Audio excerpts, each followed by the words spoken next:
ഞാനിവിടെ ഒരു മിക്സി വെച്ചിട്ടുണ്ട്. അതിലേക്ക് 10 പച്ചമുളക് ഉണ്ടാക്കിയത് ഇട്ട് കൊടുക്കണം. കുറച്ച് മല്ലിയുടെ ഇല അത് ഇട്ട് കൊടുക്കുക. എന്നിട്ട് മിക്സിയിൽ നന്നായി അരയ്ക്കുക. മിക്സി അരച്ചു. ഇനി ഇത് അരച്ചു കൊണ്ടുവരാം. തുറന്ന് നോക്കാം നമുക്ക് അരഞ്ഞിട്ടുണ്ടോയെന്ന്. ഇത് നന്നായി അരഞ്ഞിട്ടില്ല. അപ്പോൾ ഇതിലേക്ക് നമുക്ക് ഒരു 400 ഗ്രാം തൈരിട്ട് കൊടുക്കാം. അതിനാവശ്യമായിട്ടുള്ള ഉപ്പും ഇട്ട് കൊടുക്കാം.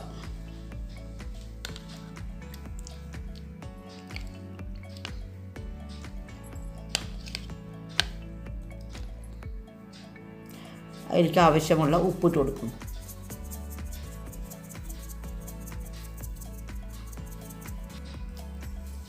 ഇത് അടച്ചിട്ട് നമുക്ക് ഒന്നുകൂടി നന്നായി അരച്ചെടുക്കണം. തൈരൊഴിച്ച് പച്ചമുളകും മല്ലിയുടെ ഇലയും നന്നായിട്ട് അരച്ചെടുത്തിട്ടുണ്ട്. നമുക്ക് തുറന്ന് നോക്കാം.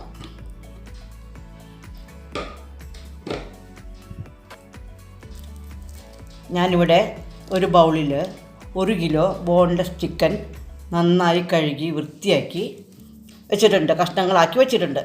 ഇതുപോലെ കഷ്ണങ്ങളാക്കിയിട്ട് വേണം വയ്ക്കാനായിട്ട്.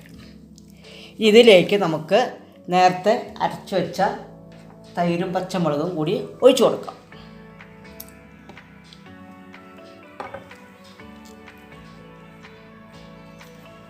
ഈ ചിക്കനും ഇതും കൂടി നന്നായി മിക്സ് ചെയ്യണം.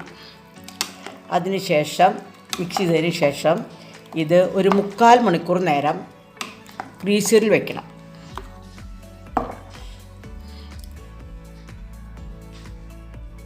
ഞാൻ ഒരു പാൻ അടുപ്പത്ത് വെച്ചിട്ടുണ്ട്. അതിലേക്ക് 1 സ്പൂൺ ഓയിൽ ഒഴിച്ചു കൊടുക്കുന്നു. ഓയിൽ ചൂടായി നമ്മൾ നേരത്തെ മിക്സ് ചെയ്ത് വെച്ചിരിക്കുന്ന ഇറച്ചി ഉണ്ടല്ലോ, അത് ഇതിലേക്ക് ഇട്ട് കൊടുക്കാം. ചെറിയ തീയിൽ വേണം വയ്ക്കാനായിട്ട്.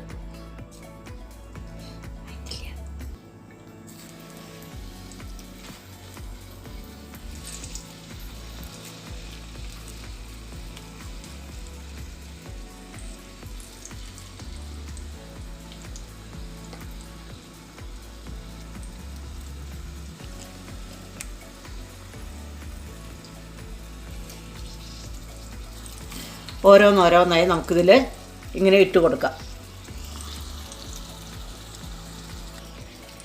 ഇത് ചെറിയ തീയിൽ മൂടി വെച്ച് വേവിക്കണം. ഇനി നമുക്ക് തുറന്ന് നോക്കാം. എന്നിട്ട് ഓരോന്നായി മറിച്ചിടാം.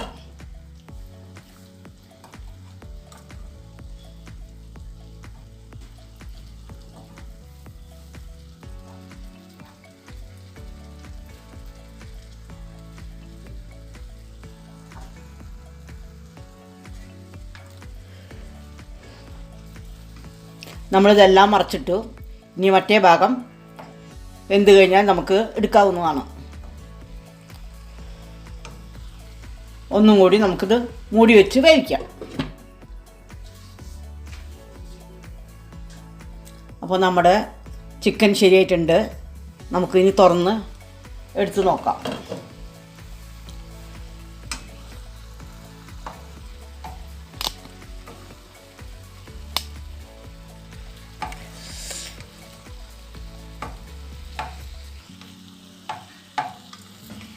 ഇനി ഓരോന്നോരോന്നായി നമുക്കിതൊരു പാത്രത്തിലേക്ക് എടുക്കാം.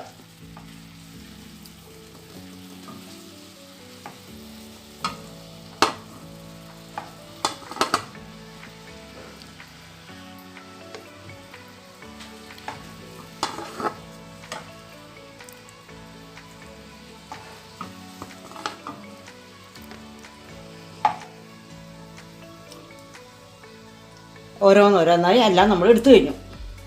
ഇതേപോലെ നമുക്ക് ബാക്കിയുള്ളത് വേവിക്കാം. അടുപ്പത്ത് ഞാൻ ഒരു പാൻ വെച്ച് അതിലേക്ക് 4 സ്പൂൺ ഓയിൽ ഒഴിച്ച് കൊടുത്തു. ഓയിൽ നന്നായി ചൂടായിട്ടുണ്ട്. ഇനി നമുക്ക് 2 സവാള ചെറുതാക്കി അരിഞ്ഞതിലിട്ട് കൊടുക്കുക.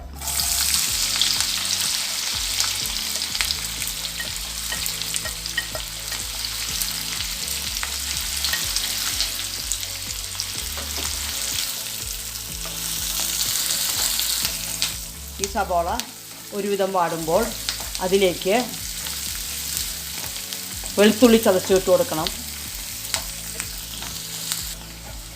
സബോള പകുതി വാടി കഴിഞ്ഞു. ഇനി നമുക്കതിലേക്ക് വെളുത്തുള്ളി ചതച്ചിട്ട് കൊടുക്കാം. ഒരു 4-5 ഒറ്റ വെളുത്തുള്ളി എടുത്തിട്ടുണ്ട് വലിയത്. പിന്നെ അതിലേക്ക് ഇഞ്ചി ഇട്ട് കൊടുക്കാം. പച്ചമുളകും ഇട്ട് കൊടുക്കാം.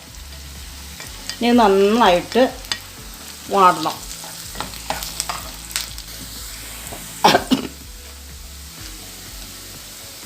സബോള, ഇഞ്ചി, വെളുത്തുള്ളി ഇതെല്ലാം നന്നായി മൊരിഞ്ഞു. ഇനി നമുക്കിതിലേക്ക് ആ ഇറച്ചി ഇട്ട് കൊടുക്കാം.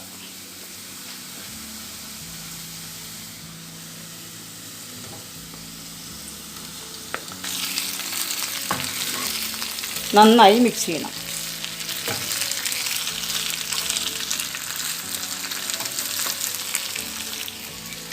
നേരത്തെ ഇറച്ചി പരട്ടി വെച്ച കുറച്ച് ഗ്രേവി ബാക്കിയുണ്ട്. അത് നമുക്കിതിലേക്ക് ഒഴിച്ചു കൊടുക്കാം.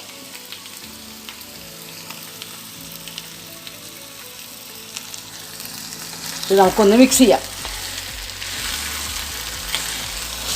ആ ഗ്രേവി ഒന്ന് ചൂടാവണ വരെ നമുക്കിത് അടുപ്പത്ത് വെച്ച് ഇറക്കാം.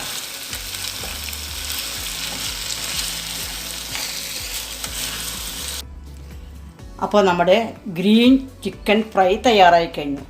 അല്ലെങ്കിൽ ഇതിന് വേറെ പേരും കൂടി പറയാം, ലബാൻ ചിക്കൻ ഫ്രൈ. എല്ലാവരും ഉണ്ടാക്കി നോക്കണം, കഴിച്ചു നോക്കണം. ഇഷ്ടമായാൽ ലൈക്ക് ചെയ്യണം, കമൻറ്റ് ചെയ്യണം.